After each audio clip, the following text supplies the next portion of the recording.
আমার husband Maria B থেকে যখন আমাকে শখ করে কিনে দিল, এরপর যখন দেখলো আমি একটার পর একটা আবদার রাখতেছি, তখন কিন্তু সে আর আমাকে ফ্রিতে স্যাফার থেকে শপিং করে দেয় নাই।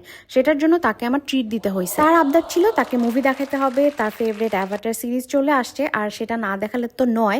তাই আমরা যেহেতু সেন্টার পয়েন্টেই যাচ্ছিলাম, তাই সেখানে তাকে ভাবলাম তাদের সিনেপ্লেক্সে মুভি দেখাই। ওদের সিট ক্যাটাগরিতে আপনারা 4টা ক্যাটাগরি পেয়ে যাবেন: royal seat, VIP seat, semi recliner seat এবং প্রিমিয়াম সিট। আমরা কোনটা নিয়েছিলাম সেটা একটু পরে দেখাচ্ছি। আর ওদের 3D স্ক্রিনটা আমার কাছে অনেক বেশি ভালো লাগে অন্যান্য সিনেপ্লেক্সের তুলনায়। আর এই যে এটা ওদের ফুড সেকশন, এখান থেকে আপনি ইচ্ছে মতো স্ন্যাক্স অর্ডার করতে পারেন অথবা অর্ডার করে রেখে যেতে পারেন, পরবর্তীতে ওরা আপনাকে এটা হলেও সার্ভ করে দিবে। আর ওদের ভিআইপি কাস্টমারদের জন্য, ভিআইপি সেকশনে যারা টিকিটটা কাটবে তাদের জন্য ওদের আলাদা একটা লাউঞ্জ আছে। আপনারা চাইলে এখানে ওয়েট করতে পারেন, এখানে বসে আপনার মানে যদি আপনি অনেক আগে পৌঁছে যান, এখানে আপনি আপনার মনের মতো টাইম স্পেন্ড করতে পারবেন। ছবি তোলার জন্য এই জায়গাটা অনেক পারফেক্ট। আর এই তো এটা আমাদের হল ছিল। আপনারা যদি বলেন হলের এক্সপিরিয়েন্স কেমন, আমি তো বলবো অনেক ভালো। আমি যতবার ওখানে গিয়েছি আমার এক্সপিরিয়েন্স অনেক ভালো ছিল।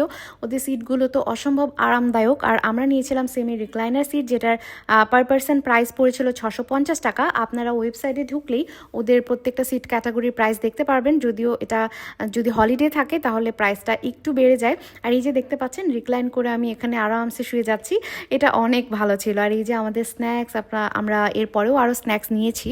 এটা খেতে খেতে মুভি স্টার্ট করেছিলাম, ব্রেকে আমরা আরও স্ন্যাক্স নিয়েছি। আর এই যে দেখতে পাচ্ছেন আমার মতো যারা ক্লাস্ট্রোফবিক তাদের জন্য এই সিটটা যে কত আরাম, কারণ এখানে অনেক বেশি সামনে ফাঁকা থাকে, প্রত্যেকটা সিটেরই অনেক লেগ স্পেস। তারপরও আমরা যেটা নিয়েছি রিক্লাইনার, এটার সামনে অনেকটা গ্যাপ ছিল, গ্যাপ থাকায় আসলে অনেক আরাম লেগেছে। ধন্যবাদ সবাইকে।